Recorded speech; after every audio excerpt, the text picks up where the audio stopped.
Hello, my name is Maria Shestakova. I am a software developer. I've worked at Apriorit for more than 3 years.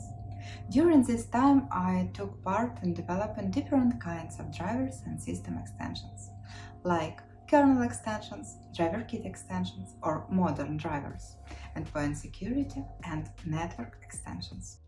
Drivers and system extensions give us the power to rule the system, to meet our purposes and goals. Driver development helps us to determine how the system works under the hood, investigate undocumented features. It's always cool to find a solution to a challenge that hasn't been solved before. For me, it's the best advantage. Working in driver projects can be tricky, but it's always interesting. In macOS, there are two kinds of drivers: kernel extensions, old-style drivers, and driver kit extensions, modern drivers, which are a part of the system extensions family. Kernel extensions work on the kernel level, while driver kit extensions work in the user mode. Any issue in the kernel affects overall system operations.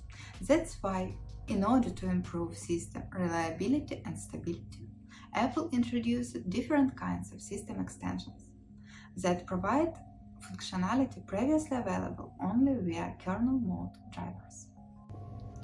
Apple provides us the opportunity of continuous learning. Each new version of the operation system has new features and new API, so we do not stay still. As for me, it's always interesting to learn something new.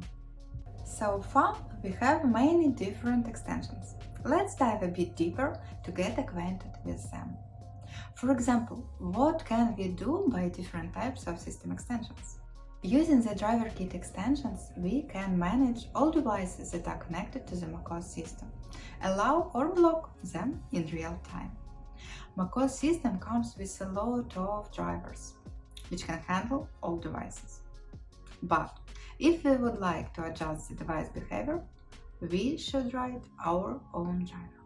Using the endpoint security extension, we can manage different processes. For example, we can forbid or allow work of different applications. Using the network extension, we can manipulate network traffic, allow or deny visiting some internet resources, and so on. Kernel extensions are used to implement solutions that can't be implemented using one of the above-mentioned system extensions. For example, Kext can be used to write virtual block device. These examples are only the tip of the iceberg you can face in macOS development. In order to develop driver kit extensions, knowledge of the C or C++ language is required. Of course, there are a lot of peculiarities, but all of them can be learned when you start developing your first driver. Endpoint security and network extensions can be written in Objective-C or Swift.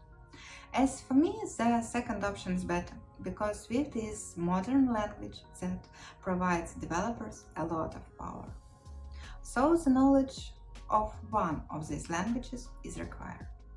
Also, it would be great to study basic information about system extensions and about particular extension you are going to develop.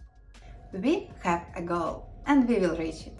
Let's follow these words in software development with Apriorit.